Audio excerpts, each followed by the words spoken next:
Dear Papa Dudut, hello po, ako po pala si Jamie, 27 years old at working sa isang private company sa Mandaluyong. Aminin ko po na medyo na-addict ako sa programa ninyong Barangay Love Stories noong naikwento sa akin ng kaibigan ko na naitampok niyong araw ang storya na pinadala niya sa inyong istasyon noong isang buwan. Simula noon ay naging interesado na po akong makinig sa mga kwentong binabasa ninyo sa tanghali. Sobrang gaganda po kasi papadudot ng mga sulat na pinapadala ng ating mga kabarangay kaya na-inspire po akong magpadala din po ng kwento ko. Papadudot, laki po ako sa isang religious family. Palasimba ang mga magulang ko at kasakasama nila ako sa church service namin kahit noong malit pa lamang ako. May pagka-konserbatibo po ang parents ko pero mabait naman sila sa akin. Lalo na ang papa ko na isang teacher. Sa katunayan, sa kanya ko po naman na yung hilig ko sa pagkakawang gawa kaya naman kung wala akong pasok sa opisina ay nagbobolontaryo ako sa simbahan namin. Sa barangay o munisipyo o di kaya ay sa mga private organizations sa Metro Manila. Maluwag po kasi sa dibdib ang pakiramdam kapag tumutulong ka sa mga nangangailangan. Sa paraang hindi ka nag-i-expect ng kapalit.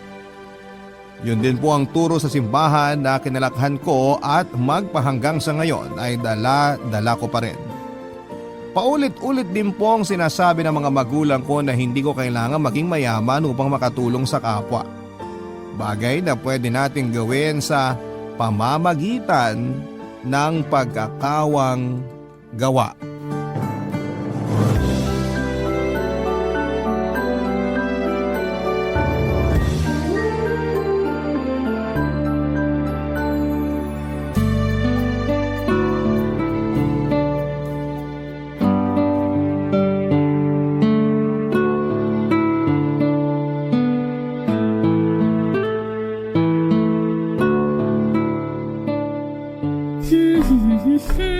Good morning, Ma! Ay, good morning, Nak! Wala ka bang pasok ngayon? Wala po, Sunday po kaya ngayon. Nakalimutan nyo na? Ay, naku, oo nga pala, nawala sa isip ko. Ay, may nag-text. Basahin ko lang, ha? Hala talaga tong auntie mo. Ang daming kwento. Parang ang juicy ng usapan nyo Juicy talaga kasi tong tiyahin mo may bagong chika sa akin. Naalala mo ba yung second cousin mo? Yung pumatid sa'yo nung bata ka pa? Opo, naalala ko po siya. Hanggang ngayon nga kita pa rin yung peklat ko sa tuhod dahil sa pagkakadapa ko Ano pong meron sa kanya ngayon, Ma? Bakit siya chinichika ni auntie sa inyo? Ayun, mukhang nakarma na, anak. Mantakin mo ba namang nabuntis? Tapos ang malupit pa, walang tatay yung magiging anak. Hindi raw alam kung sino ang ama kesyo ang dami-daming lalaki na kinakama. Ayun, problemado siya, damay pati mga magulang niya. Ma! Yan bibig niyo naman po. Bakit ba? Nagsasabi lang naman ako ng totoo. Hindi lang pala maldita yung batang yun, may pagkamaharot din. Ma! Huwag po kayo magsalita ng ganyan. Kawawa na nga po yung tao Kayo na ang may sabi, problemado po sila.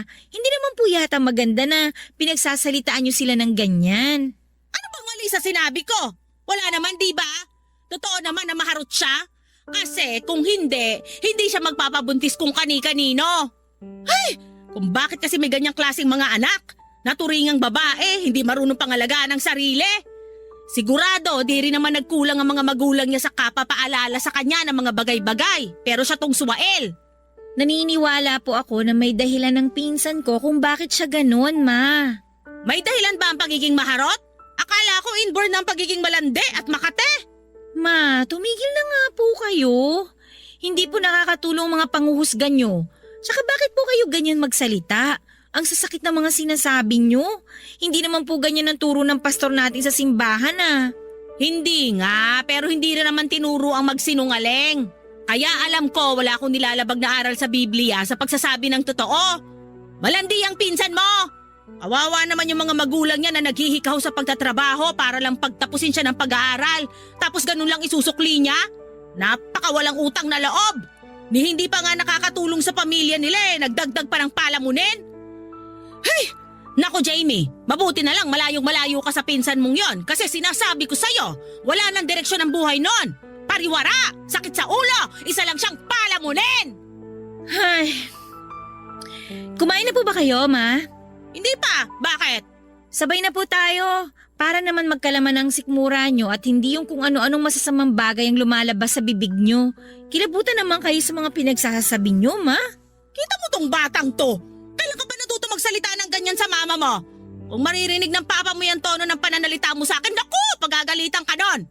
Kung kayo po ang maririnig ni Papa at kung paano nyo pinagsalitaan ng hindi maganda ang pinsan ko na pamangkin ninyo, ay nako, ewan ko na lang talaga, Ma.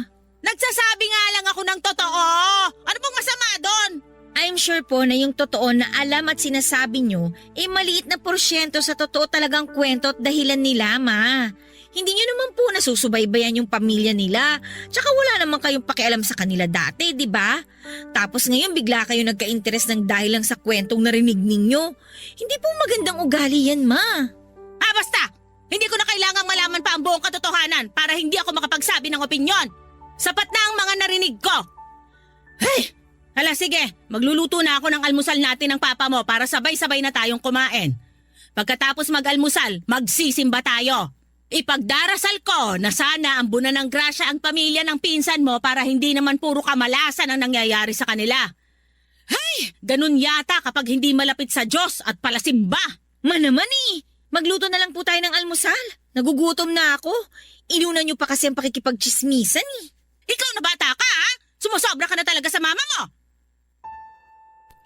Papa Dudut, hindi naman po talaga tsismosa ang mama ko pero simula nang mag-pandemic ay naging hobby na po niya ang pakikipagchismisan online sa mga kaibigan at kapitbahay namin. Nung una ay wala namang kaso dahil sabi niya ay nakikipag-bonding lamang siya pero habang tumatagal ay parang nag-iba na po ang ihip ng hangin. Housewife po ang mama ko at bata pa lamang ay tutok na siya sa akin. May business naman siya kung saan ay nagbe-bake siya ng mga pastry products at binibenta niya online. Kaya kahit papaano ay may pinagkakabalahan siya sa bahay pag nasa work kami ni Papa. Kaya lang kapag madalang po ang orders, nagtetelebabad po si Mama kausap ang mga kaibigan niya abroad at dito sa Pilipinas.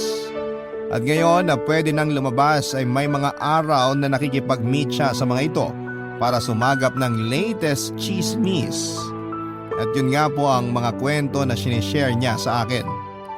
Papa Dudut, wala naman pong kaso kung gusto lang akong i-update ni Mama sa mga nangyayari sa paligid niya kaso minsan. Kapag nagbibigay na siya ng opinyon tungkol dito tapos tipong hinuhusgahan na niya ang isang tao o pangyayari ay aaminin kong medyo na-stress ako. Masakit po kasing magsalita si Mama dahil prangka siyang tao. Pero kahit na alam kong sabi niya lang yon, ay hindi pa rin po magandang ugali ang magsalita ng hindi maganda, lalo pat hindi yun ang turo ng simbahan. Kapag may pagkakataon na na-overwhelm ako sa mama ko, nagiging takbuhan ko po si Kyle. Kaopisina ko siya at kaibigan na masugid ko ring manliligaw ng mga panahong yon.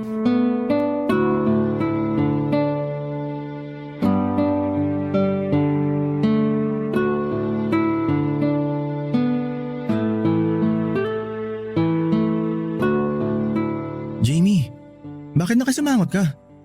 Hindi mo ba gusto ang pagkain mo? Ay, gusto. Paborito ko tong chicken curry ng mama ko kaso ewan. Parang wala akong gana Feeling ko busog ako, ganun. Mukha ka ring stressed. Kanina pa salubong yung mga kilay mo. Ay talaga ba? Hindi talaga ako magaling magpanggap na hindi ako stressed. Ayos lang bang malaman kung bakit stressed ka? Tungkol ba yan sa trabaho o may iba pang dahilan? Well, kasama na work pero mas dahil sa pamilya. Yung mama ko kasi nakaka-stress. Okay lang ba na i-share ko sa'yo, Kyle? Baka kasi mabigyan mo rin ako ng advice kung ano yung gagawin Baka rin kasi may maitulong ka sa akin para mabago tong mindset ko tungkol sa kanya. Sige, tingnan natin. Mama ko kasi nahihilig sa chismis ngayon. Hindi naman siya dating ganun. Tahimik lang na tao yun, parang walang pakialam sa buhay ng ibang tao. Tapos nitong nag-pandemic, nagsimula yung pakikipagkwentuhan niya sa mga kaibigan at kamag-anak namin online. Okay. Wala naman ako nakikitang masama doon. Oo nga. Kung paminsan-minsan siguro walang masama. Kaso pinanay-panay ng mama ko eh. Ginagawa niyang almusal, tanghalian at hapunan ng chismis. Pati nga rin panghimagas niya, chismis! Pambihira talaga. Tapos ayun, kapag may bago siyang nasagap na pinag-uusapan online, sinasabi niya kagad sa akin. Kaya lang kasama na rin dun yung sarili niyang opinyon na madalas ikasakit ng ulo ko. Kung magsalita kasi si mama, parang hindi tinuruan ng good manners and right conduct. Direct to the point nga pero mapang-insulto naman. Tama ba yun? Depende kung paano niya sinabi. Pero kung makakasakit ang taong pagsasabi mo ng totoo dahil may kasamang insulto, mali yun. Iyan nga ang sinasabi ko sa kanya. Na sige, nagsasabi lang siya ng opinyon pero hindi pa rin tama na parang hinusgahan na niya yung tao. Ay, naalala ko nung bata pa ako. Lagi nilang sinasabi sa akin ni Papa na masama ang magsalita ng hindi maganda sa kapwa natin. Na kesyo, iba-iba tayo ng pinagdaraanan sa buhay, kaya importante na maging mabuti tayo kahit sa mga hindi natin kakilala o kahit pa dun sa mga taong ginawan tayo ng masama. Kaya nga kahit ang hirap maging mabuting tao, araw-araw kong sinusubukan.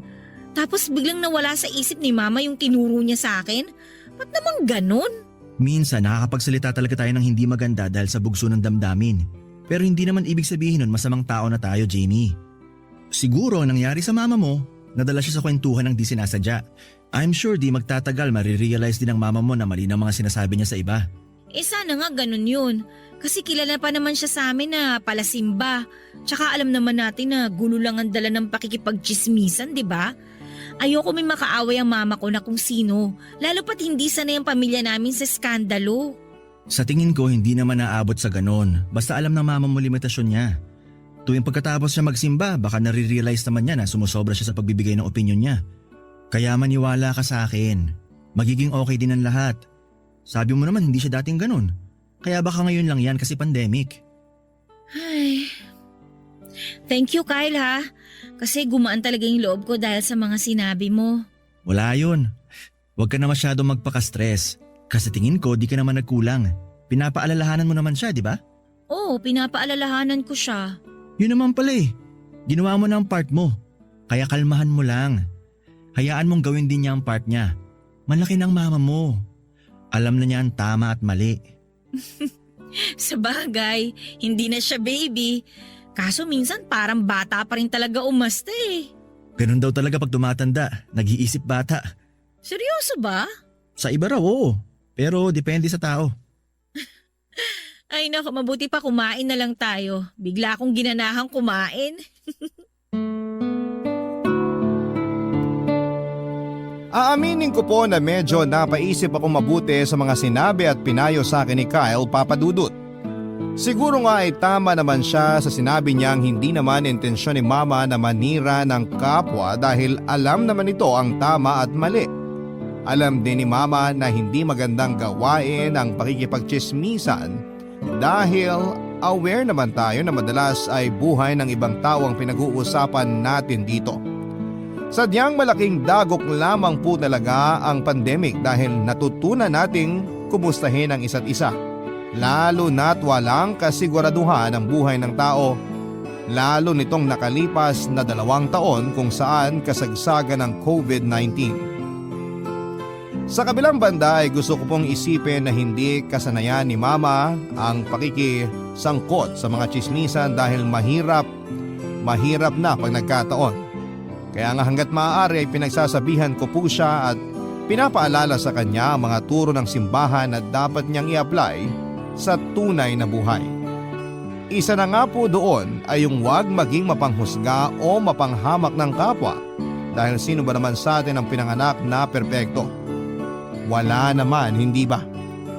Kaya lang hindi ko po akalain na pepersonalin ni Mama ang pagtawag ko ng pansin sa pagiging tsismosa niya. Dahilan para madismaya siya sa akin at sabihan akong pakialamera. Barangay Love Stories. Barangay Love Stories. Simula nga po nang pansinin ko ang pagiging tsismosa ng mama ko at pagsabihan siya ay sumama talaga ang loob niya sa akin. May punto na hindi na niya ako kinakausap ng madalas kagaya dati kaya medyo nag-alala po ako. Napansin na rin kasi yun ni Papa kaya na-open ko po sa kanya ang mga nangyari. Sinabi lang niya sa akin na intindihin ko ang mama ko dahil yun din ang ginagawa niya kapag sa kanya naman ichinichismis ni mama ang mga kwentong nasasagap nito sa labas at sa social media. At dahil hindi ko naman po kayang tiisin ang mama ko kaya sinunod ko na lamang po ang payo sa akin ni Papa. Nagsorry din ako kay mama kung na-offend ko siya. Sinabi naman niya sa akin na ayos lamang daw dahil mali rin na nag-react siya kaagad. Eventually ay nagkasundo naman po kami, Papa Dudut.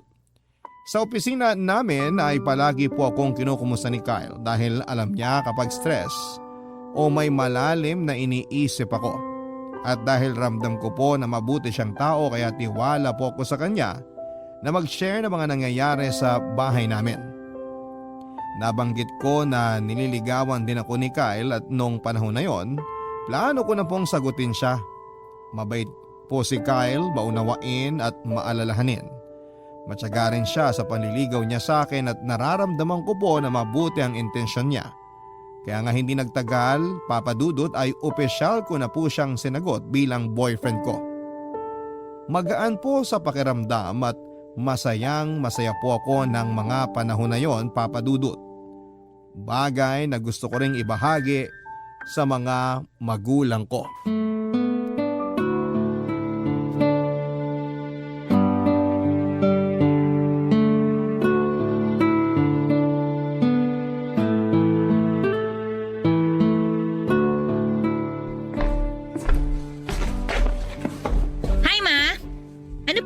Tinitingnan niyo sa Facebook?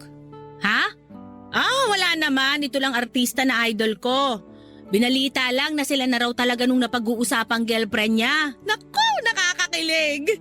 Hindi ko po akalain na mahilig pala kayo sa showbiz. Sino ba yung celebrity couple na yan? Patingin nga. Ayoko nga. Baka sabihan mo pa akong chismosa. Grabe naman kayo. Biro lang. Kaya ikaw nak, pag nag-boyfriend ka, dapat yung alam mo na hinding-hindi ka iiwan o sasaktan, ha? Ayaw ka na uli naming makitang luhaan ng papa mo, Jamie. Salamat po sa concern, Ma. Ang totoo po… Wala ka bang natitipuhang lalaki, nak? Parang ang tagal-tagal na kasi simula nung may pinakilala ka sa amin ng papa mo. Nasa tamang edad ka na naman para mag-boyfriend. Basta wag ka lang magpapabuntis kagaya ng pinsan mo, ha? O Ma, ayan na naman kayo, ha? Ino-open nyo na naman yung tungkol sa pinsan ko. Kawawa naman po yung tao. Baka nasamid-samid na yun sa kababanggit nyo sa kanya. Wala akong magagawa dyan.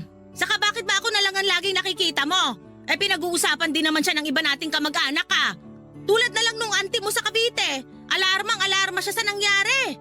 Kaya di siya magkanda-ugaga sa kakapangaral sa mga anak niya na mag-aral lang mabuti at wag muna mag-boyfriend. Puro pa naman babae yung mga anak ng tiyahin mo na yon, kaya takot na takot siya. Ang OA nyo naman, Ma. Hindi OA ang tawag doon, Jamie! Ikaw talagang bata ka, lagi mo na lang akong kinokontra. Hindi ko kayo kinokontra. Kayo kaya yung nagsisimula na naman. Kanina paboritong celebrity couple nyo lang ang kinukwento nyo, tapos tumawid na yung kwento kay auntie. Ganun talaga, sanga-sanga na yon. Damay-damay na kumbaga. Mabalik tayo sa'yo. Wala ka pa bang natitipuhang lalaki? Wala ka bang ipapakilala sa amin ng papa mo? Ay naku, Ma. Sasabihin ko na po sana kanina kaso hindi nyo po ako pinatapos. Aba, ako ba talaga ang may kasalanan? Ano ba sana yung sasabihin mo? Sasabihin ko lang po na may boyfriend na ako, Ma. Natatandaan niyo po ba si Kyle? Yung nabanggit ko sa inyo ni Papa na naniligaw sa akin, sinagot ko na po siya. Naku! Kung ganon, ano pang hinihintay mo? Pasko? Bagong taon? Kailan mo siya dadalhin dito sa atin para makilala na namin ang papa mo? Pwede ko naman po siyang dalhin dito sa bahay anytime, Ma. At saka gusto rin niya po kayo makilala ni Papa. Mabuti. Masaya ako para sa'yo, nak. Ang kailangan na lang namin gawin ng papa mo kilatisin ang gusto yung lalaking nagpapatibok ng puso mo. Kung pasado ba siya sa panlasa namin o hindi. Huwag niyo po masyadong takutin yung boyfriend ko, ha? Ikaw talaga? Anong akala mo sa nanay mo? Katulad ng mga kontrabida sa teleserye na pinapanood ko sa GMA? Ibahin mo ako, mas malala ako sa mga yon. Mama naman eh. Joke lang. Ay, O siya, kumain ka na doon. Nagluto ako ng bulalo. Uy, paborito ko yun! Siyempre, ako pa ba? Best mama in the world po talaga kayo! O kita mo to? Ng bola pa?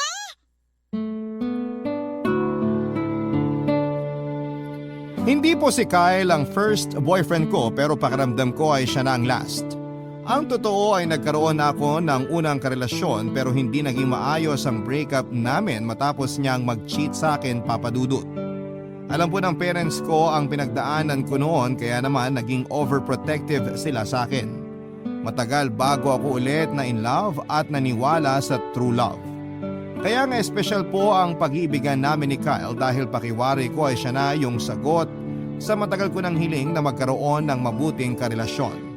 At nang sabihin ko nga po kay mama na may boyfriend na ako at sinabi niyang gusto nila ni Papa na makilala si Kyle ay na-excite po ako, Papa Dudut. Nag-set up po ako ng date kung kailan ko dadalhin sa bahay ang boyfriend ko. At nang dumating nga ang araw na yon ay kinilate siya ng husto ng mga magulang ko. Pero naging maayos naman po ang opisyal nilang pagkikita at naaalala pa nga ni Papa na minsan ko nang nabanggit sa kanila ang panliligaw ni Kyle. Kaya lang, Papa Dudut, akala ko po ay wala ng side comment si Mama dahil maayos naman ang pakikitungo niya kay Kyle noong kaharap niya ito. In fact, anak na nga kaagad ang tawag niya sa boyfriend ko. Pero pagkalipas lang ng ilang araw ay may mga pasari na siya na kesyo baka lokohin lang ako ni Kyle. Kundi kaya ay ipagpalit sa ibang babae kagaya ng ex-boyfriend ko. Naintindihan ko po na concern lamang siya sa akin pero bakit kailangan niyang sabihin? O di kaya ibigyan ng buwang yung ganong klase ng ideya out of nowhere.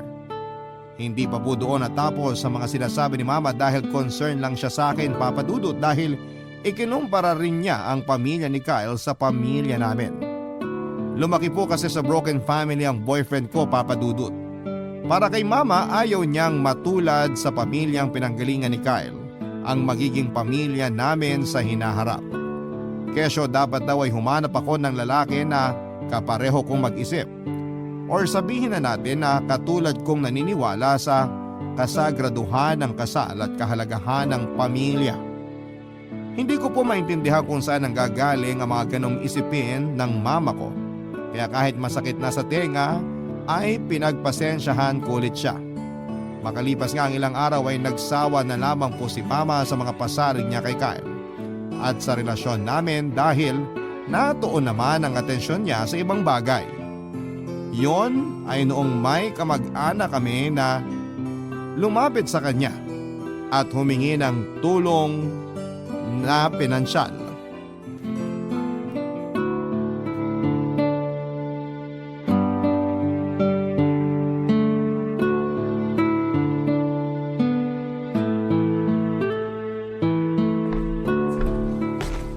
Good evening po, Ma. O Jamie, nandiyan ka na pala. Mukha pong kararating nyo lang din ah. Saan po kayo galing? Doon sa simbahan natin. Nagboluntaryo ako magwalis-walis ng bakuran at nagbigay din ng donasyon. Ah, okay po. Alam mo ba, ang gaan sa loob kapag nagkawang gawa ka. Siyempre, tahanan yun ng Panginoon. Kaya kahit sumakit tong balakang ko kayuyuko sa pagwawalis, feeling blessed naman ako. Mabuti naman kung ganon, Ma. Maganda na nagbabalik loob na kayo sa simbahan at sa Panginoon. Nga pala, anak, nagpunta rito yung auntie mo nung isang araw. Yung nanay nung pinsan mong maharot. Alam mo ang dahilan? Siyempre, para mangutang ng pera pampacheck up ko no dun sa anak niyang buntis. Siyempre, bilang likas akong matulungin at may takot sa Diyos, pinahiram ko ng pera. Ma, pwedeng wag niyo na silang tawaging ganyan. Masyado po kasing masakit sa tenga eh. Ay naku, hindi ko kasi mapigilan. Parang automatic nang lumalabas sa bibig ko yung mga bagay na yon. Kagagawa naman nila. Kung nagpakatinulang sana sila, hindi ko sila mahuhusgahan. Pero hindi pa rin po tamang asal yan, Ma. Para naman po kayong walang natutunan sa mga tinuturo sa simbahan. O bakit? May narinig ba sila sa akin nung pinahiram ko ng pera, auntie mo? Wala! Kasi nga, mabuting tao ako. Maawain ako sa mga nangangailangan. Good Samaritan, ika nga. Kaya anong walang natututuhan ang pinagsasasabi mo dyan? Wala nga po narinig sa inyo si auntie nung kaharap niyo siya. Pero ngayon ang dami-dami niyo naman pong sinasabi. Tama po ba yun? Kung hindi naman pala bukal sa loob niyo na pahiramin si auntie ng pera, sana sinabi niyo na lang po na wala kayong mapapahiram. O kung bukal man sa loob niyo, mananahimik na lang kayo at hindi niyo na sila huhusgahan. Paano kayo naging mabuti sa lagay na yan? Paano kayo naging matulungin? Paano kayo naging good Samaritan? Hoy, Jamie! Hindi ko na nagugustuhan yung tono ng pananalita mo, ha? Nagiging bastos ka na sa akin! Baka nakakalimutan mo, mama mo ako! Wala kang karapatang pagsalitaan ako ng pabalang, ni pagtaasan ako ng boses! Hindi ganyan ang turo sa simbahan at hindi ka namin ganyan pinalaki ng papa mo! Ma, hindi ko naman kayo gustong bastusin. Pero sumusobra na po kasi kayo. Kayo ba? Aware ba kayo na hindi maganda ang ugali ninyo? Na bastos kayo? Na mahilig kayong manghusga ng kapwa ninyo? Akala nyo napaka-perpekto nyo? Pero ang totoo, makasalanan din naman kayo! Tumigil ka na! Ngayon, nasasaktan kayo pag ako naman yung nagsasabi ng totoo. Bakit hindi nyo kayang marinig? Sumusobra na kasi kayo, Ma. Hindi naman kayo ganyan dati, ah. Yung mama na kilala ko, mabait, hindi mapanghusga. Yung tumutulong sa kapwa na walang hinihinging kapalit at hindi marunong manira. Sabi niyo sa akin ni Papa, importante na maging mabuti tayo sa bawat isa. Kasi hindi natin alam yung pinagdadaanan ng iba. Pero bakit bigla pong nakalimutan niyo yung sinabi at tinuro niyo sa akin noon? Kung tutusin nga, wala namang ginawa yung pinsan ko sa inyo. Pero grabe yung galit niyo sa kanya. Masama bang makaramdam ng pagkabuisit sa pamilya ng pinsan mong yon? Lalo na sa mga magulang niya? Ang yabang-yabang nila nung araw na kesyo may pera raw sila kaysa sa atin, tapos ngayon ano nangyari? Kinarma na sila! Sila na tong nanghihiram sa pamilya natin! Pero Ma, kayo na po yung may sabi, kinarma sila. Hindi po ba kayo natatakot na baka tayo naman yung karmahin dahil sa ugali nyo? Baka nakakalimutan nyo, bilog ang mundo, Ma. At madalas kung ano po yung tinanim ninyo, yun din ang aanihin ninyo. Doon man lang po matakot na kayo. Doon man lang po maghinay-hinay na kayo sa mga pagsasabi nyo ng hindi maganda. Alam nyo, sa totoo lang, nakakahiya. Kasi kilala pa naman kayong banal at palasimba ng mga kapitbahay natin. Pero ganyan ang ugali ninyo, Ma. Parang hindi tama. Kaya please, Ma, magbago na po kayo.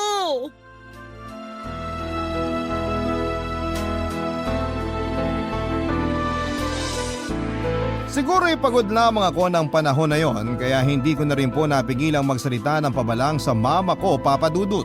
Alam ko na masamang sumagot sa nakakatanda pero hindi masamang mga tuwiran lalo na kung mali rin naman ang sinasabi nila. Sa pagkakataong yon ay hindi ko po nagustuhan ang ugali ni Mama lalo na yung paninirang puri niya sa kamag-anak namin na lumapit at tinulungan niya. Tapos ang lakas pa ng loob niyang sabihin na mabuting tao siya dahil tumulong siya sa nangangailangan. Yun naman pala ay hindi bukal sa loob niya at sa isip ko ay hindi naman siya inuobligang tumulong o kung ano lang ang makakaya niya. Yun lang ang ibigay niya.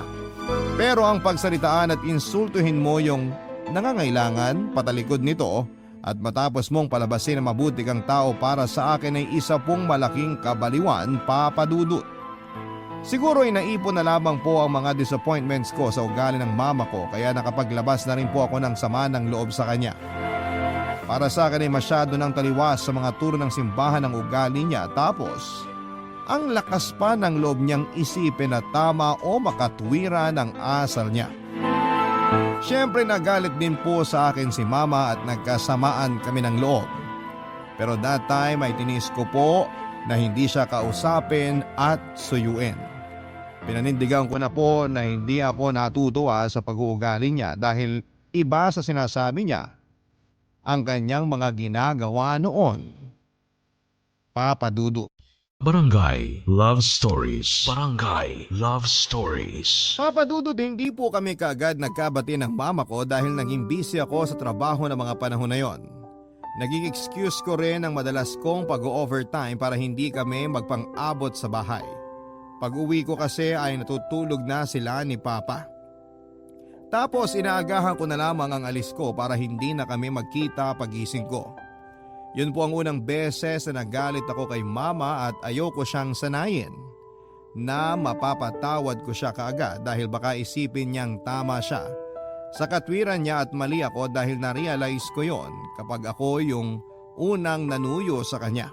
Kaya lang ay mabigat po sa dibdib na may kasamaan ng loob tapos ay magulang mo pa. Nang mga panahon na yon ay napansin po ni Kyle na malungkot at iritable ako kaya naikwento ko nga po sa kanya ang pinagtalunan namin ng mama ko.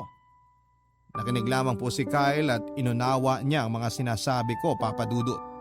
Hindi niya ako ininterrupt pag nagsasalita ako at hanggat maaari iniiwasan niyang magbigay ng opinyon o payo pag hindi ko hinihingi. Isa lang yon sa maraming magagandang katangian ng boyfriend ko na nagustuhan ko sa kanya, Papa Dudut.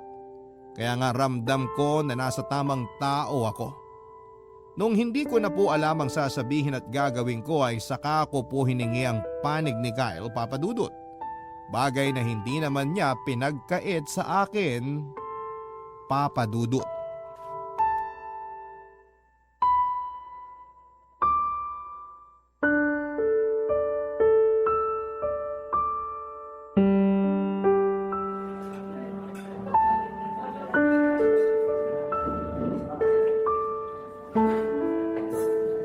Babe, kanina ka pa malungkot ah.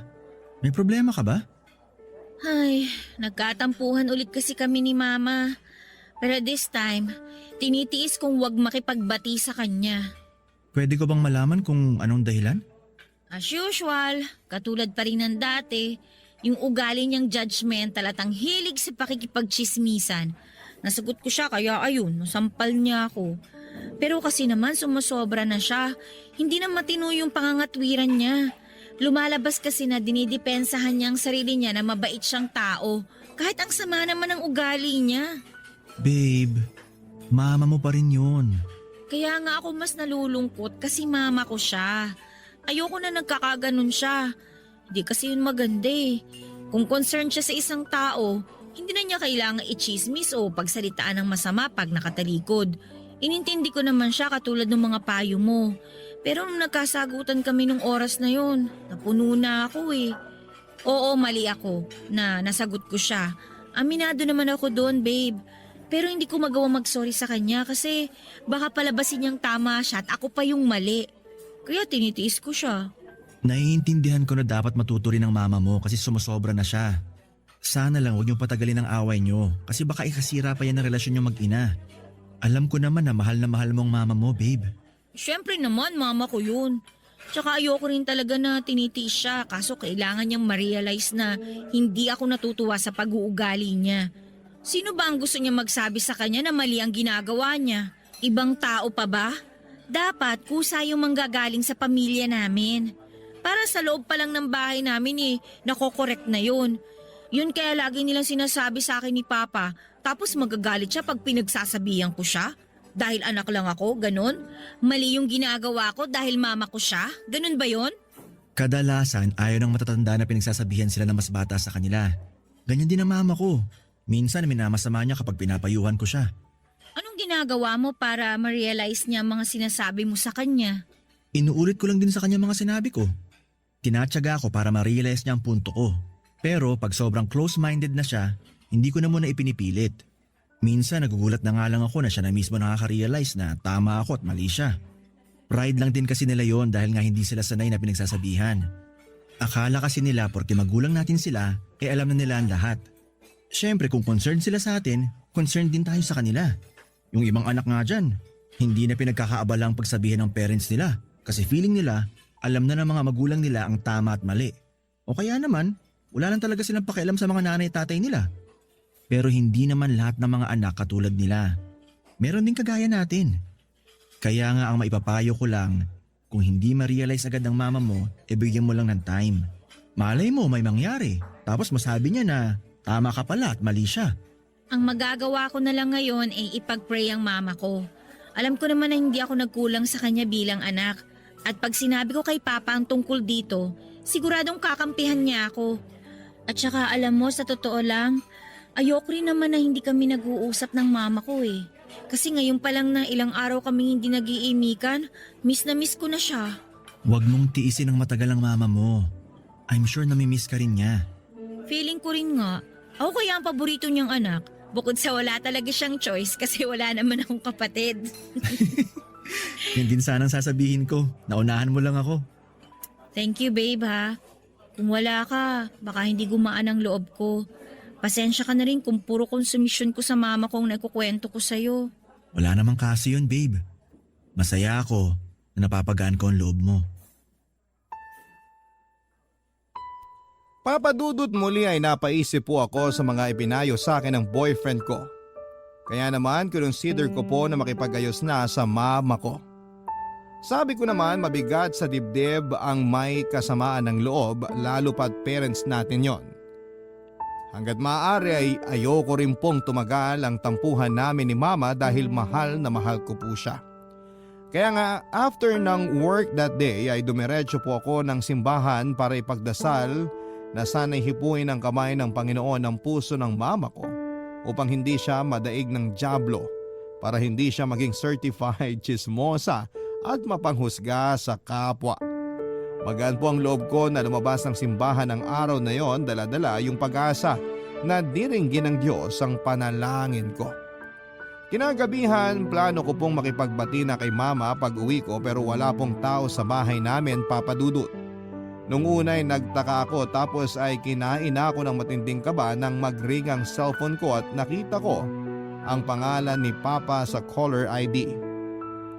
Aandap-andap ang dibdib ko nang sagutin ko ang tawag at mas lalo akong nanlumo nang sabihin ni Papa na nasa ospital daw sila ni Mama dahil dinala raw niya ito doon matapos niyang matapilok sa hagdanan ng bahay namin habang bumababa dahilan para dumaus-us siya at mabalian ng buto.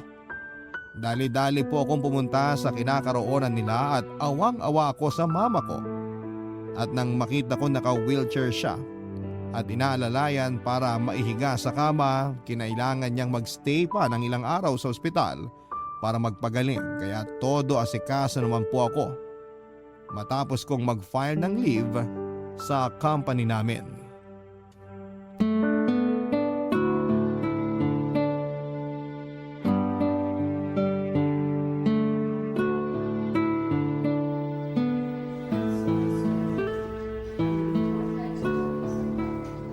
Ano ma? Okay ka lang ba? Masakit pa rin po ba yung balakang nyo? Ayos na ako, nak. Huwag ka na masyado mag-alala kay mama. Gagaling din ako. Kaso nabalian kayo ng buto. Matatagalan pa daw bago tuluyang maging okay yan. Oo, pero hayaan mo na. Gagaling din naman ako basta sundin ko lang ang sinabi ng doktor. Huwag ka na masyado mag-alala sa mama mo, Jamie. Atapang atawa ata ako. Hay, si mama talaga nakuha pang magbiro. Alam ko naman po nagagaling kayo. Kaya lang hindi nyo maaalis ang pag-aalala sa akin. Alam ko naman po na aksidente ang nangyari kaso nag-aalala pa rin ako eh.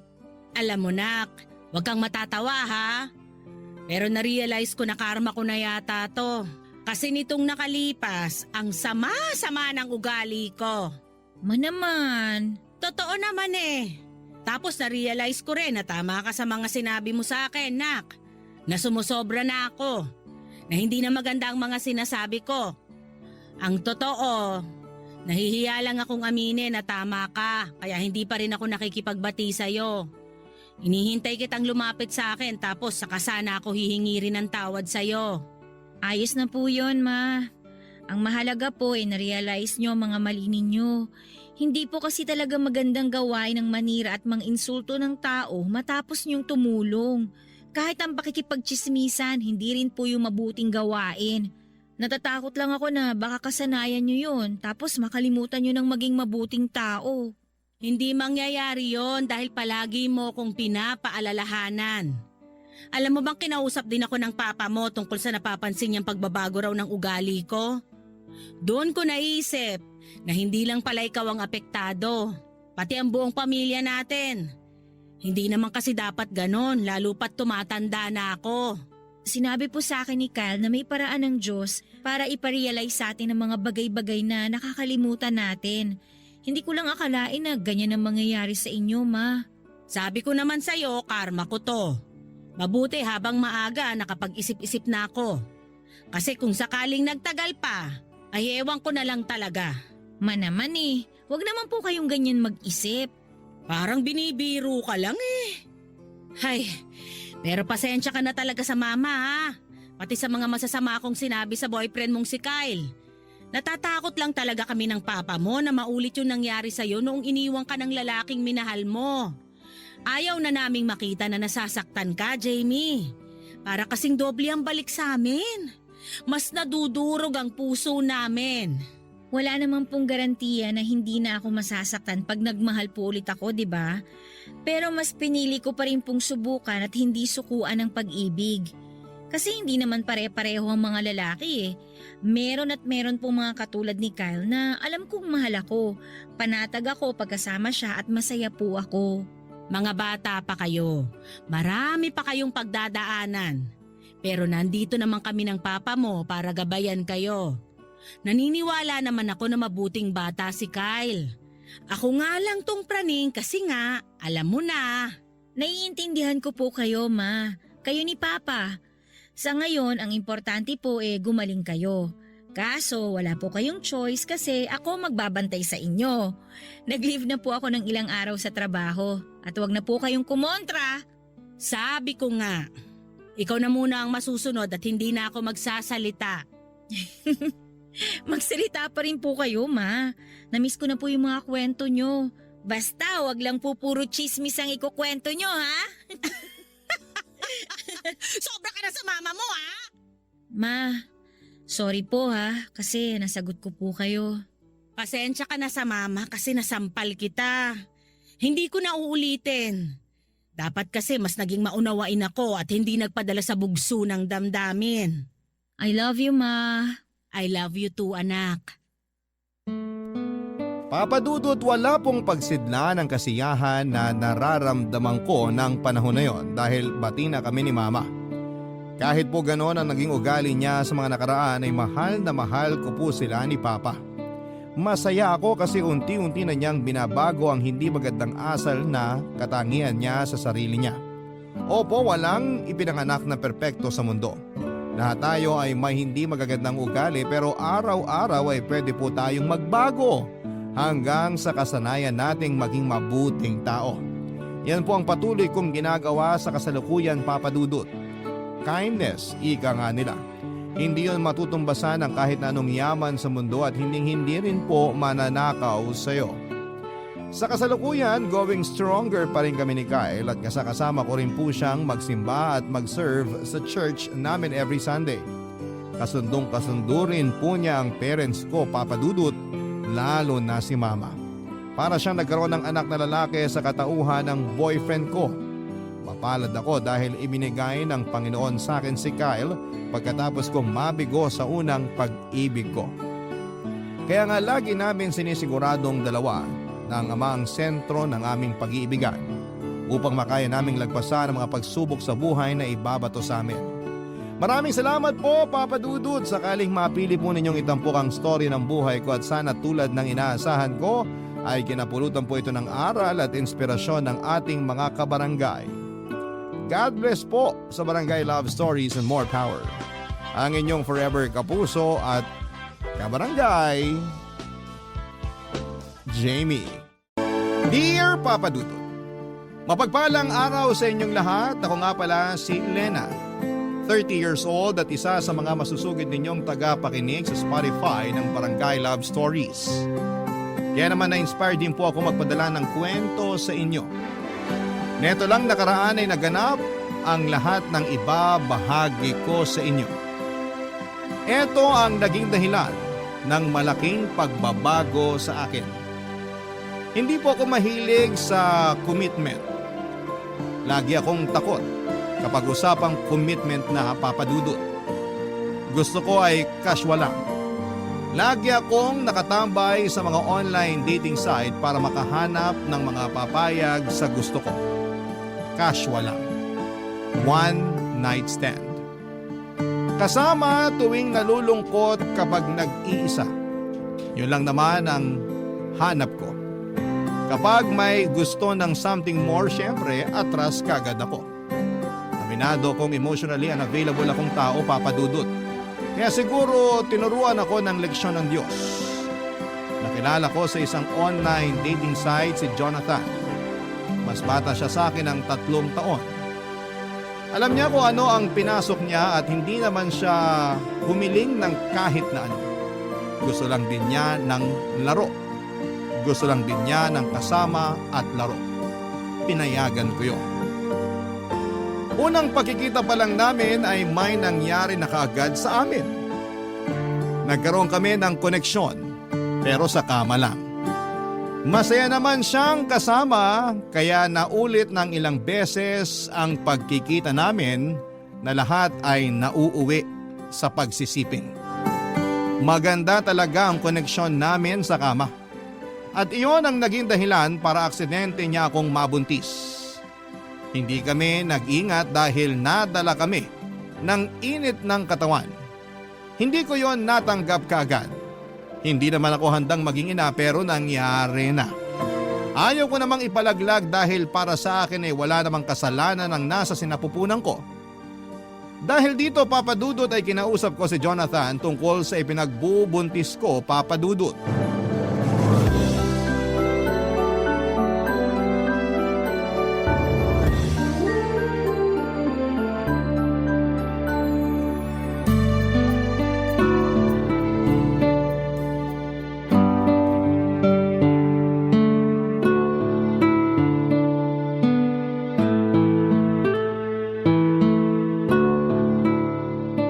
Anong oras?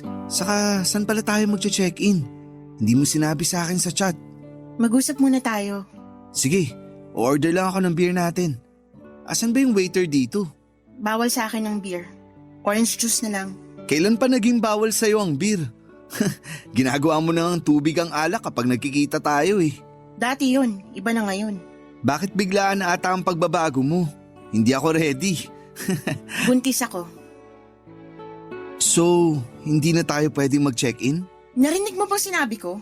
Oo, buntis ka mo. So hindi na tayo pwedeng mag-ano?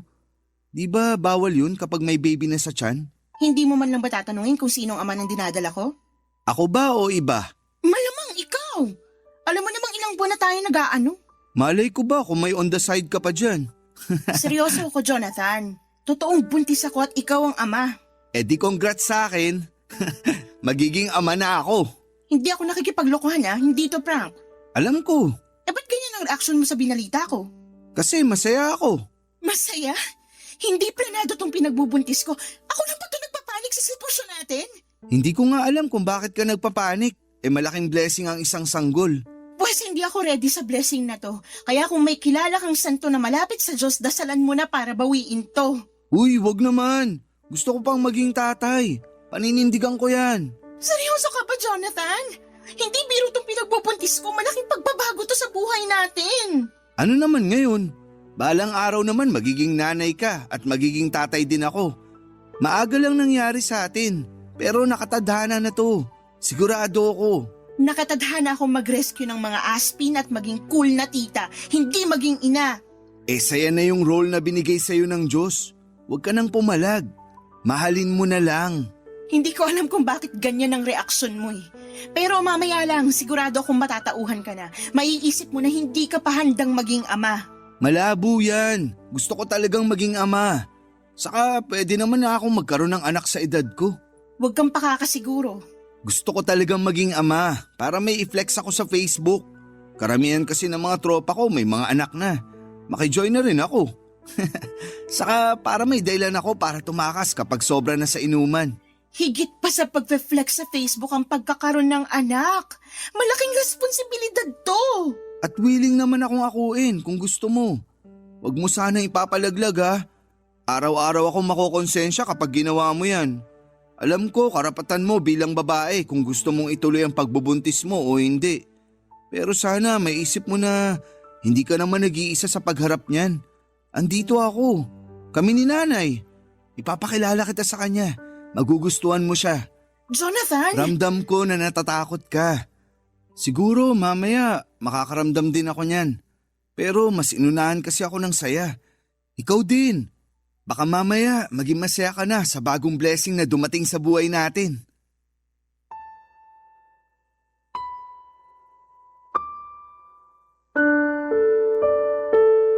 Papadudot na wala na ako ng enerhiya na makipagtalo pa kay Jonathan. Kahit na ilang beses kong pinaramdam sa kanya na hindi biro ang pagkakaroon ng anak. Ayaw pa rin niyang makinig. O ayaw niya lang pakinggan dahil masyado siyang in love sa ideya na magkakaroon na siya ng i-flex sa Facebook. Tinawagan nito ang kanyang nanay para ibalita ang mga nangyari. Mukha namang maayos ang naging usapan nila, Papa Dudut. Mukhang mabait din ang nanay niya.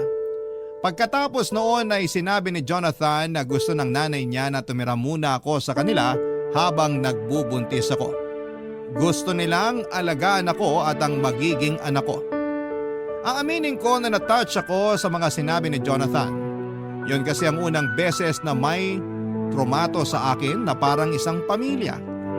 Wala kasi akong nakagisnang magulang. Lumaki ako sa tiyahin ko at noong mismong dibo ko ay kinausap na niya ako para umalis na sa bahay niya. Hindi na raw niya ako kayang buhayin pa. Nasa tamang edad naman na raw ako para makapagtrabaho. Umalis ako sa bahay ng tiyahin ko sa mismong 18th birthday ko. Hindi ko alam kung saan ako pupunta noon. Bitbit ko ang 2 malaking bag kung saan ay nakalagay ang mga gamit ko. Pansamantala ay nakitira ako sa best friend ko. Umalis din ako makalipas ang 2 buwan dahil panayang parinig sa akin ng mga magulang niya. Nakahanap ako ng trabaho at nagsumikap. Mula sa pagbe-bed space ay nakakuha na ako ng sarili kong kwarto. Paunti-unti ay umayos ang buhay ko. Ito ang dahilan kung bakit natatakot akong mapalapit at mapamahal sa iba. Natatakot ako na isang araw ay abandonahin din nila ako tulad ng ginawa ng mga magulang at tiyahin ko. Kaya naman malaking pagbabago talaga sa akin na tinanggap ako nila Jonathan at ng kanyang nanay at masarap pala yon sa pakiramdam, Papa Dudut.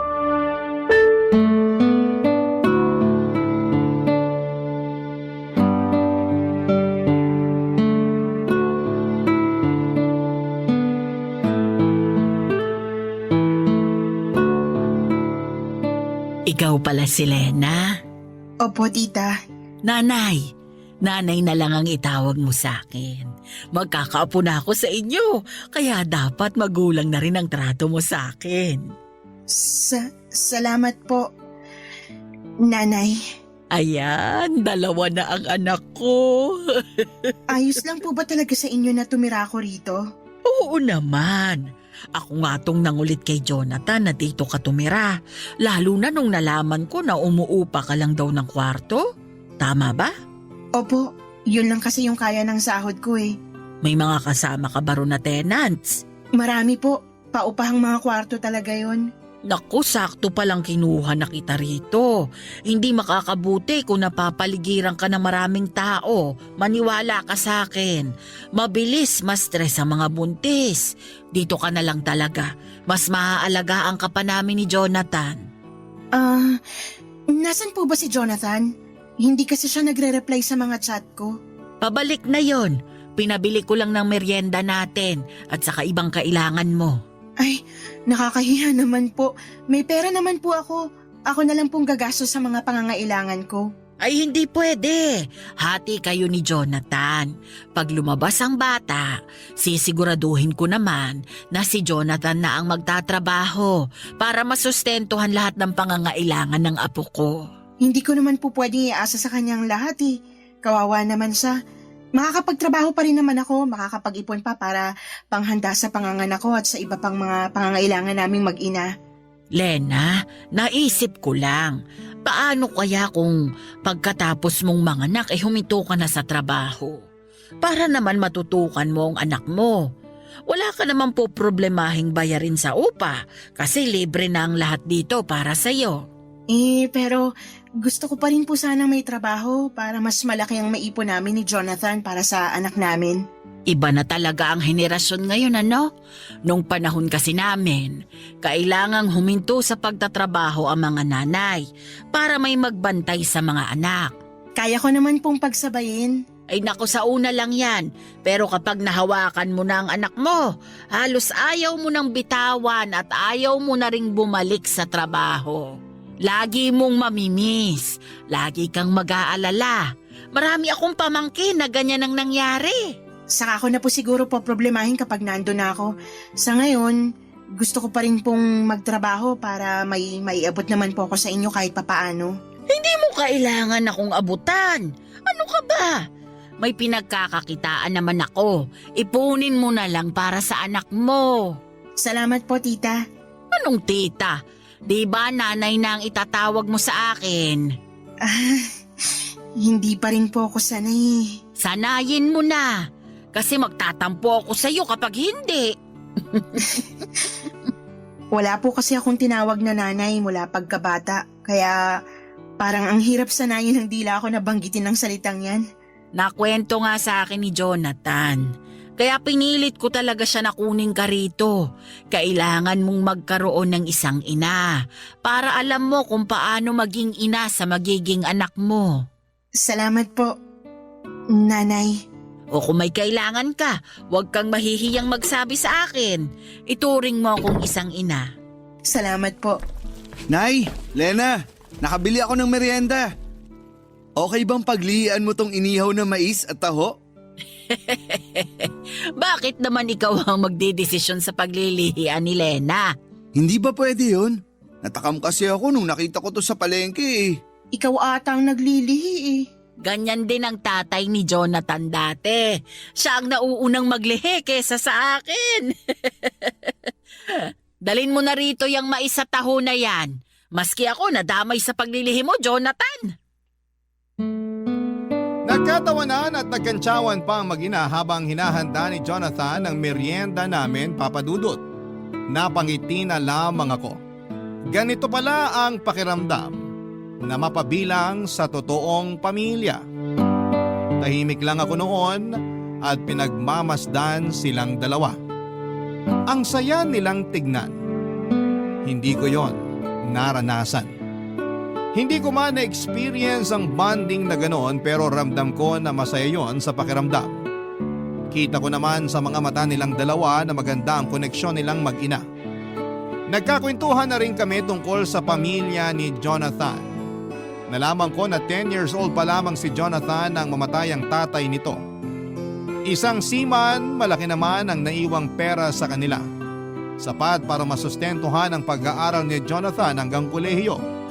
Pero hindi na rin nakapagtapos ng kolehiyo si Jonathan dahil tinamad na ito.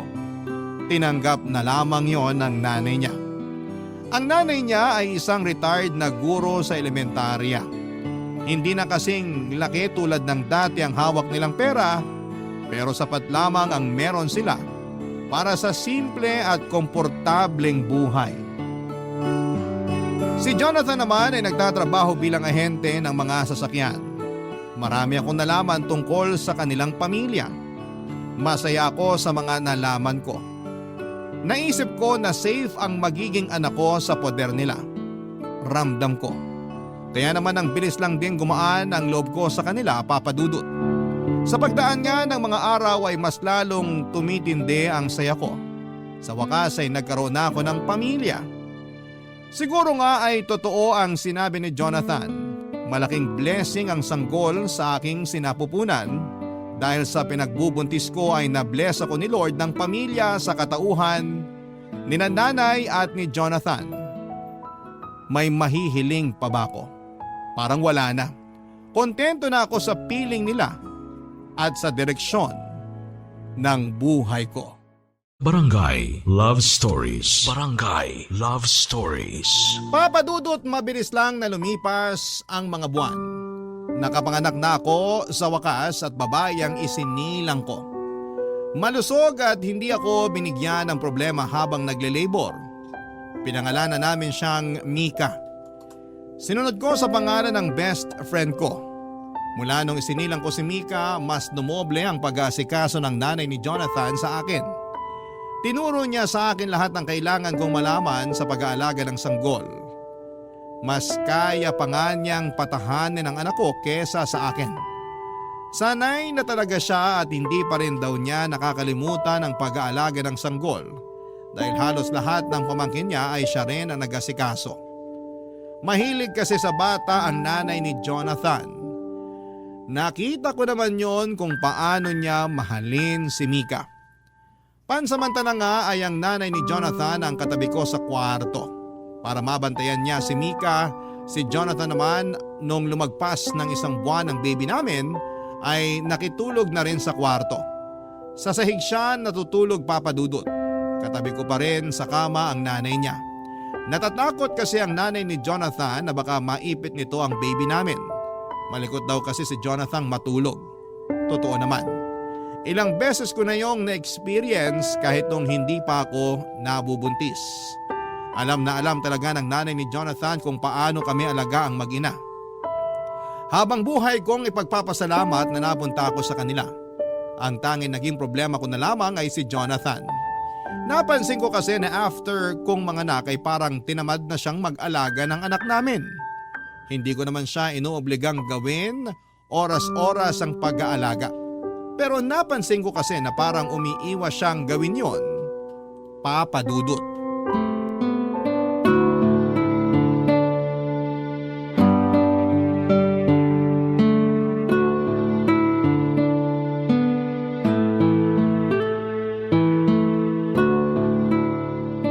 Oh, isoli ko na si Baby Mika sa'yo.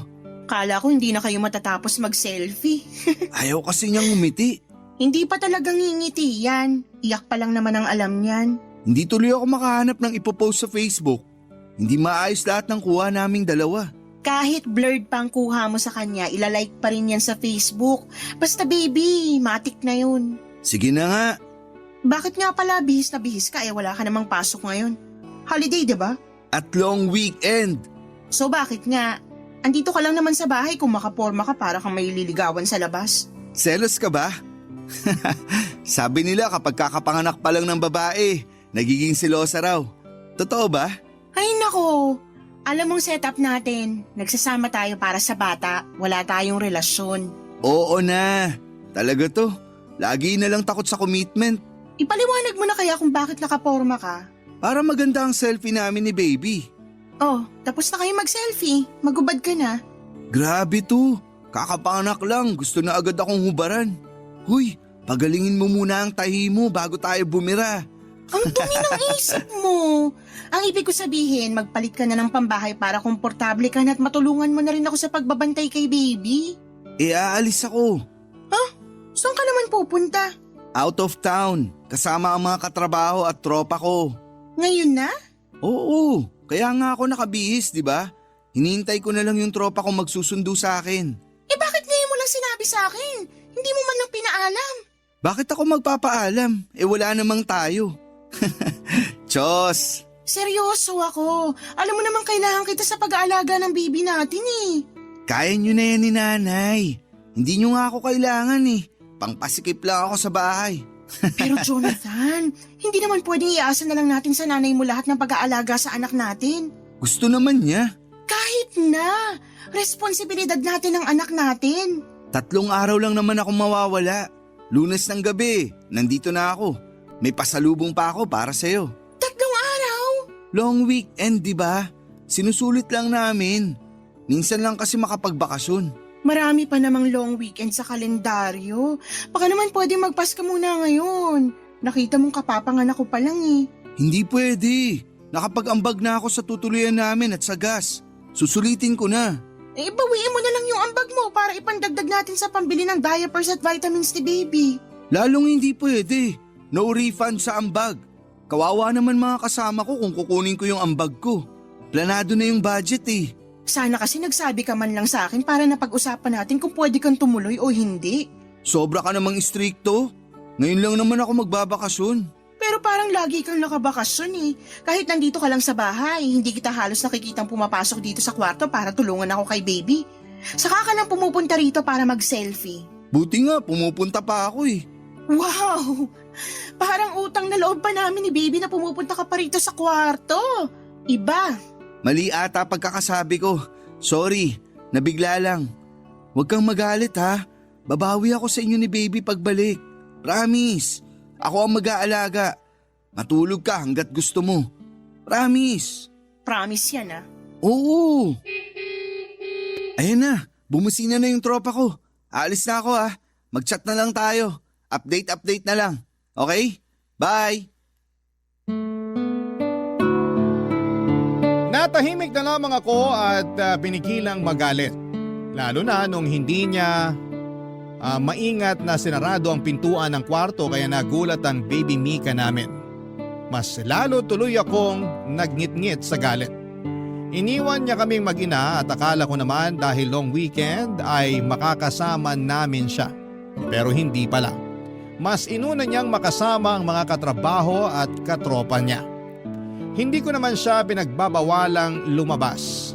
Lagi ko naman siyang pinapayagan na makipag-inuman o kung saan man siya pumunta pagkatapos ng trabaho niya. Basta ang sa akin lang ay tumulong siya sa pag-aalaga sa anak namin. Pero hindi ganoon ang nangyayari. Ako at ang nanay lamang niyang nag-aasikaso kay baby Mika. Naya na nga ako na magpatulong sa nanay ni Jonathan dahil hindi naman niya yon responsibilidad. Matagal ko nang napansin yon kay Jonathan. Parang wala talaga siyang interes sa anak namin. Noong nasa sinapupunan ko pa lamang ay excited lagi si Jonathan na mga anak ako para raw maipagmalaki pa niya sa Facebook ang anak namin. Ilang selfie lang ang lumipas pagkatapos kong mga anak ay hindi na niya pinakita ulit sa akin na excited siya sa pagdating ng anak namin. Saka lang talaga niya kinukumusta ang anak namin kapag kailangan niya nang may maipopost sa Facebook. Ang nakakainis pa sa mga caption niya, lagi niyang pinamumukha na isa siyang mabuting ama. Na akala mo ay lagi niyang inaalagaan ang anak namin. Kung alam lang ng friends niya sa Facebook na parang ginagamit lamang niya ang anak namin para may maipost siya at magmukhang dakila papadudot.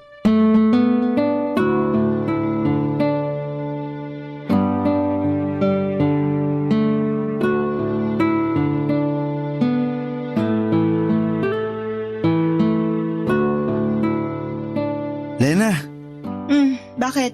may sasabihin ako. Nakita mo ba yung mga medyas ni baby? Nawawala yung ibang pares eh. Hindi ko alam. Tanong mo na lang si nanay. Siya naman yung naglalaba. Pwedeng ikaw na lang ang magtanong o kaya tulungan mo akong hanapin dito. Baka nandito lang sa cabinet at naihahalo sa ibang damit.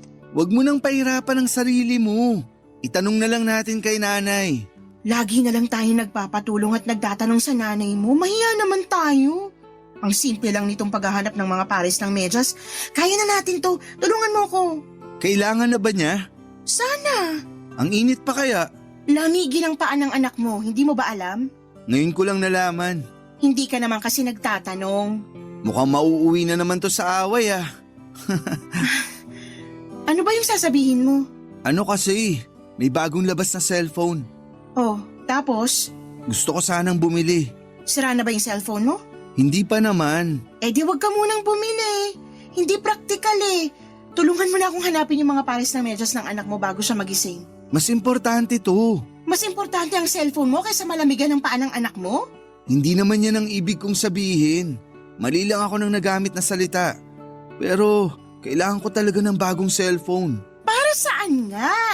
Kung parehas lang naman ang purpose sa dati mong cellphone, mas maigi na wag ka na munang bumili. Nagsasayang ka lang ng pera. Ipunin mo na lang para sa future na pangangailangan ng anak natin. Puro na lang anak natin. Paano naman ang kailangan ko? Ano? Sana mali ang rinig ko sa sinabi mo. O sana mali lang ulit ang pagkakagamit mo ng salita. Ang pangit ng dating sa akin eh. Gusto ko lang ng bagong cellphone. Sobrang luma na ng cellphone ko. Mabilis nang malobat. Mabilis malobat kasi panay Facebook at online games ang ginagawa mo. Luma na kasi talaga. Magastos sa kuryente kung lagi ako nagcha-charge. Saka hindi maayos ang camera nitong luma kong cellphone. Kaya ang pangit tuloy ng mga selfie namin ni baby. Alam mo, sige na lang. Bumili ka na lang ng cellphone. Kahit ano pang klaseng cellphone yan o kahit ilang cellphone pa. Bumili ka na. Ayoko na makipagtalo sa'yo. Tulungan mo na lang akong hanapin yung mga pares ng medyas ng anak mo. Teka lang, pag-usapan muna natin tong cellphone ko. Ano pa bang dapat pag-usapan? Pumayag na ako, diba? Kahit ngayon din, bumili ka na. Pero wala akong pera. Bakit mo sinasabi sa akin na kailangan mo nang bumili ng bagong cellphone tapos wala ka naman palang pera? May konti ako na itabi, pero pangbakasyon ko sana yun sa susunod na long weekend. Diretsuhin mo ako. Baka pwedeng pairam muna ng pambili ko ng cellphone. Hindi pwede. Ikaw ang gagamit, kaya ikaw ang gumawa ng paraan para bumili. Huwag mo idamay ang pera ko. Ibabalik ko rin naman. Nilaan ko yung ipon ko para sa pangangailangan ng anak natin, lalo't hindi pa ako sigurado kung babalik pa ako sa trabaho o maghahanap ako ng ibang pagkakakitaan. Bad trip naman. Ano ka mo? Wala. Tutulungan mo ba ako sa paghahanap ng medyas ng anak mo? Hindi. Wala ako sa mood. Gusto ko na noong sapakin si Jonathan sa gigil ko, Papa Dudut. Halo-halo na noon ang emosyong nararamdaman ko. Hindi nakakatulong sa postpartum ang pinapakitang kabalbalan ni Jonathan sa akin. Nagmadali siyang lumabas ng kwarto at saka malakas na sinarado ang pintuan. At dahil doon ay nagising ang anak namin. Nahirapan na tuloy akong pabalikin sa pagkakatulog si baby. Hindi ko na rin nagawa ang dapat kong gawin dahil kailangan kong patahanin ang anak namin. Hindi ko na alam ang uunahin ko, kung ang baby namin o magalit sa inaasal ni Jonathan. Doon ko nakita kung gaano ka-immature si Jonathan. Para siyang bata na hindi binigyan ng pangbili ng candy. Gusto kong magsumbong noon sa nanay niya pero ayoko namang magkaroon sila ng away dahil sa akin. Kaya naman sinubukan kong intindihin pa ang tatay ng anak ko. Kaya lang, Papa Dudut, habang tumatagal ay mas lalong lumalala noon ang ipinapakitang asal ni Jonathan sa akin. Hindi na rin siya nagsiselfie kasama si baby. Hindi na rin niya hinahawakan pa ang anak namin. Ni pansinin kapag pumapasok sa kwarto ay hindi niya ginagawa. Lumamig na rin ang pakikitungo niya sa akin. Hindi ko na alam ang gagawin ko noon para manumbalik ang koneksyon namin. Kaya naman naglabas ako ng pera at inabot sa kanya. Doon naman ay natuwa siya. May pambili na siya ng cellphone niya at pinangako niyang babayaran niya yon kagad sa akin. Pero hindi naman niya ginawa yon. Ako tuloy ang nagkakaroon ng problema sa ibang pangangailangan ko at ng anak namin dahil nasa ang ipon ko para ibigay sa kanya para may pangbili siya ng bago niyang cellphone. Barangay Love Stories. Barangay Love Stories. Papa Dudut, sinubukan kong tiisin ang pinapakitang pangbabaliwala ni Jonathan sa akin. Lalo't hindi na ako nakabalik pa sa trabaho. Nagpa siya ako mag-resign sa trabaho para matutukang maigi ang anak namin. Mas ginusto kong maging stay-at-home mom dahil alam kong wala akong maasahang tulong sa pag-aasikaso mula kay Jonathan. Nahihiya na rin ako sa nanay niya lalo't napapansin kong nahihirapan na rin kumilos ang nanay niya dala ng edad nito. Wala akong ibang naging choice at gustuhin ko mang magtrabaho ay hindi ko magawa dahil wala akong mapag-iwanan sa anak namin. Nagtry na lamang akong rumakit ng buy and sell sa Facebook. Konti lang ang nakukuha ko pero sapat na yon pansamantala para may pambili ng kailangan ni baby. Hindi pa rin kasi ako binabayaran noon ni Jonathan mula sa inutang niyang pambili ng cellphone sa akin.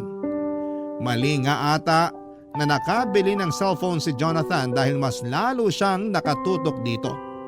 Napabayaan niya lalo ang pag-aasikaso sa anak namin. Napadalas nga ang pagsiselfie niya pero puro siya lamang ang pinopost niya. Hindi na niya sinasama ang anak namin. Samantalang yon ang isa sa mga dahilan niya kung bakit gusto niyang magkaroon ng bagong cellphone para maayos ang pictures ng anak namin na ipopost niya. Pero hindi na niya pinost ang tungkol sa anak namin. Palihim akong nasaktan doon. Pero sinubukan kong baliwalain dahil mas kailangan kong maging matatag para sa anak namin. Lalong mas kinailangan kong maging matatag, lalo't na lamang kong nag-resign na pala sa trabaho itong si Jonathan, Papa Dudut.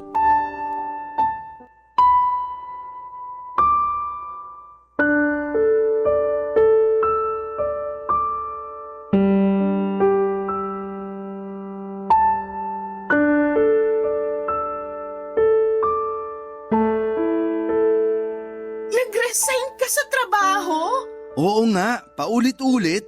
Bakit mo naman ginawa yun? Hindi ko na kaya yung pang-power trip ng boss ko. Lagi akong pinapagalitan. Bakit ka pinapagalitan? Kasi may mga palpak ako sa trabaho. Pero kailangan bang pagalitan? Pwede namang kausapin na lang. Para naman siyang isip bata. Lagi na lang mainit ang ulo niya sa akin kapag nagkakamali ako. Kahit sinong boss naman siguro magagalit kapag may palpak na ginagawang mga empleyado niya. Pero walang personalan. Parte yun ang trabaho niya eh. Sigurado namang lilipas din yun. Gusto ka lang niyang matuto. Di ko naman kailangan ng advice mo. Pinapaliwanag ko lang sa'yo. Grabe ka naman, Jonathan. Nag-resign ka pa talaga kung kailan naman wala rin akong trabaho. Ikaw din naman nag-resign ah. Pinagalitan ba kita? Nag-resign ako para may mag-alaga sa anak natin. Baka nirarason mo lang yan kasi ayaw mo na magtrabaho.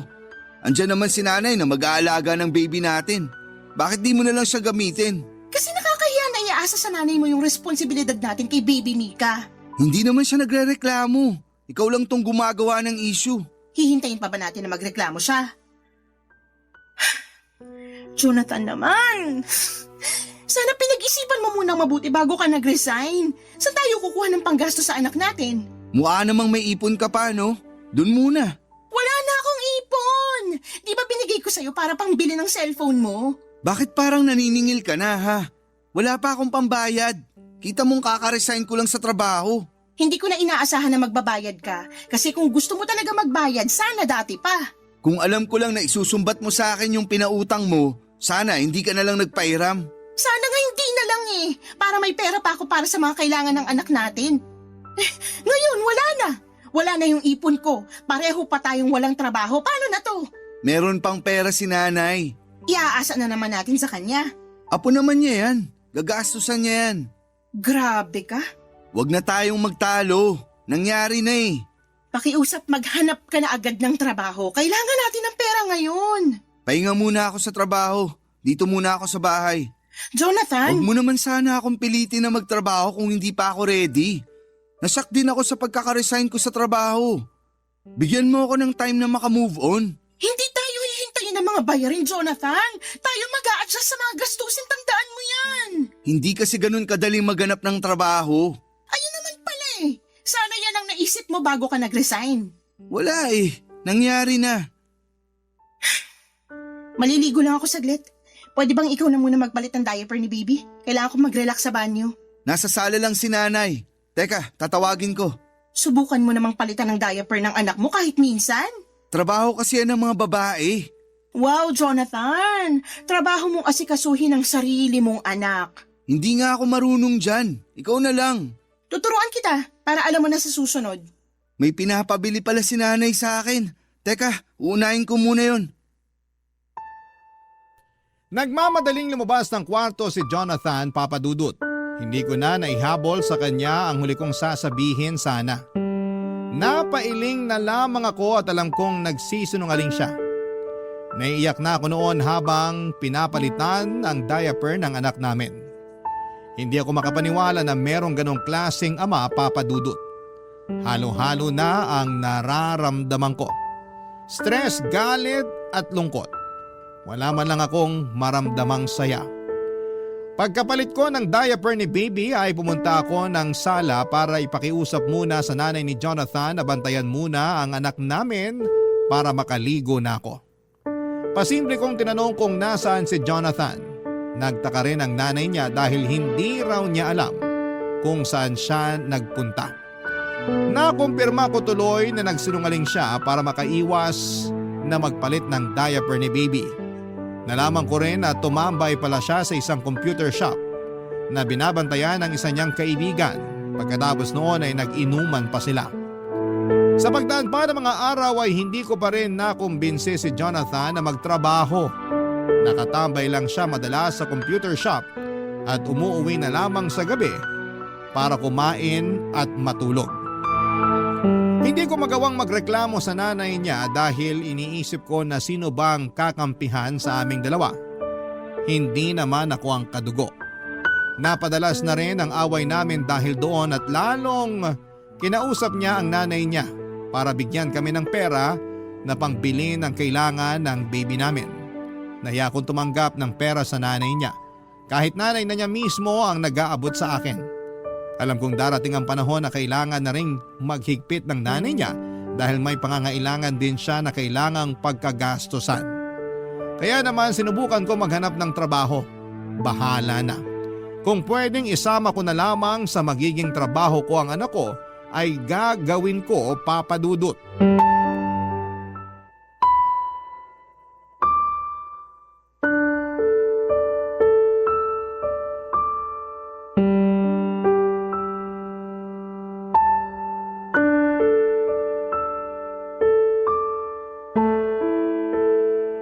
Lena, mag-usap tayo.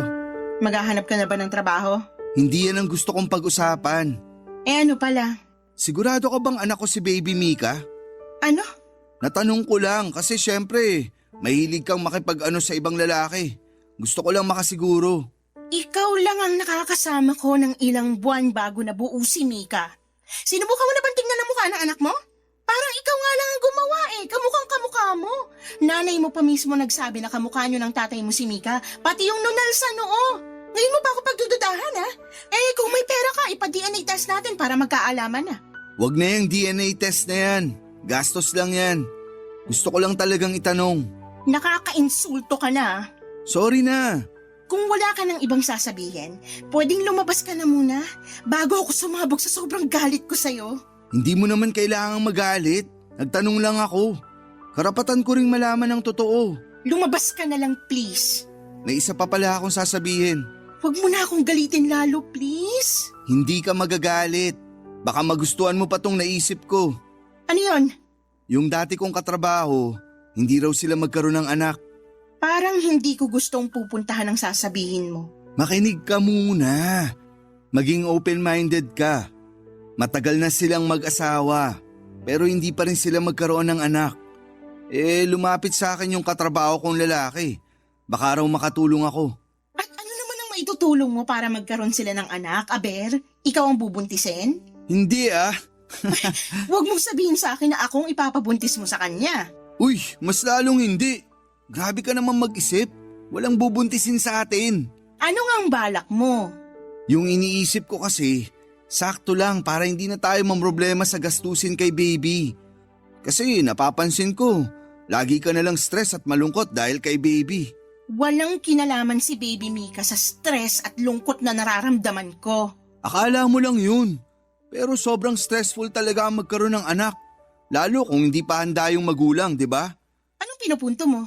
Hindi ba pumasok sa isip mo na ipaampon na lang natin si baby? Ano?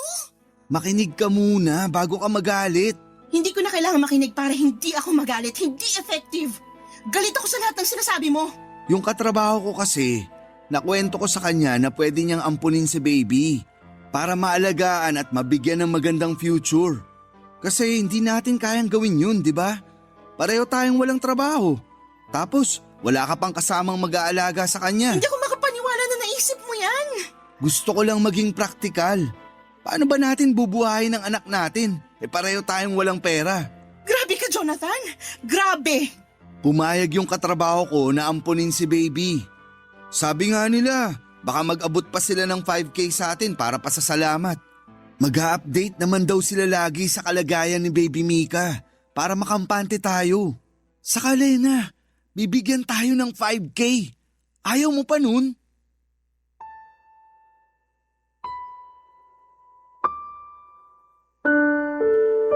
Blanco ang mukha ko noon habang nagsasalita si Jonathan. Hindi ko na magawa pang magalit. Napagod na ako. Hindi ko na rin siya inimik noon. Panay pa rin ang salita ni Jonathan at sinabi ko sa kanya na pag-iisipan ko at kung pwedeng lumabas muna siya ng kwarto. Sumunod naman siya. Sabi niya iidip lang daw siya sa kwarto ng kanyang nanay at gigisingin ko na lamang daw siya kapag nakapag-decide na akong ipamigay ang baby namin. Pagkalabas ni Jonathan ng kwarto ay nilabas ko ang mga bag namin ni baby at nag-impake. Hindi ko na kayang magtiis. Nagkataon pang wala ang nanay niya kaya madali akong nakatakas. Mabilis akong natapos at may konti pa akong natirang pera mula sa inabot sa akin ng kanyang nanay. Nakiusap ako sa dati kong katrabaho na kung pwedeng makituloy muna kahit na ilang araw at pumayag naman. Kaya mas lalo akong ginanahan na umalis dahil merong tutulong sa akin. Nang mailagay ko na sa taxi lahat ng gamit namin ni Baby ay dahan-dahan akong pumasok sa kwarto para kunin ang cellphone ni Jonathan. Tulog pa siya. Malalim pa ang tulog at tinanggal ko ang SIM card niya at saka nireset ang cellphone at saka yon kinuha. Doon ako nagmadaling umalis nang walang paalam sa kanya. Pero nag-iwan ako ng sulat para sa nanay niya. Nagpasalamat ako sa lahat ng tinulong niya sa akin at sinabi ko lahat ng sama ng loob ko sa kanyang anak. Ang sulat na yon ay nagawa ko matagal na at hindi ko alam kung kailan ko yon maiaabot sa kanya. At dumaan na nga ang araw na pwede ko nang ipabasa sa kanya ang sulat na yon. Dinikit ko yon sa ref at pagkatapos noon ay lumabas na kami ni Baby Mika ng bahay at saka sumakay na sa taxi. Binenta ko ang cellphone ni Jonathan para may pera akong dagdag sa pagsisimula ko. Mabuti na lamang at nabenta ko kaagad sa dating katrabaho ko. Ginamit ko ang perang yon para makapagsimula ng maliit na negosyo. Unti-unti ay lumakas ang negosyong yon at nakatayo na akong muli sa sarili kong mga paa. Tinulungan ako ng Diyos na makabangon. Mabilis ang pagbangon ko dahil nakita ng Diyos na nahihirapan ako. Sa ngayon, papadudot ay masaya akong umuupa ng isang maliit na apartment at hawak ko ang sarili kong oras dahil sa pinili kong negosyo. Wala na rin po akong balita pa kina Jonathan at mas minabuti kong huwag nang makibalita pa dahil isa na siyang nakasaradong kabanata sa buhay ko. Maraming salamat po sa pagbasa ng aking liham at sana po ay nagsilbing inspirasyon ng aking pinagdaanan para sa mga single mom na katulad ko na masugid na nakikinig sa inyo. Ang inyong kapuso at kabarangay forever, Lena.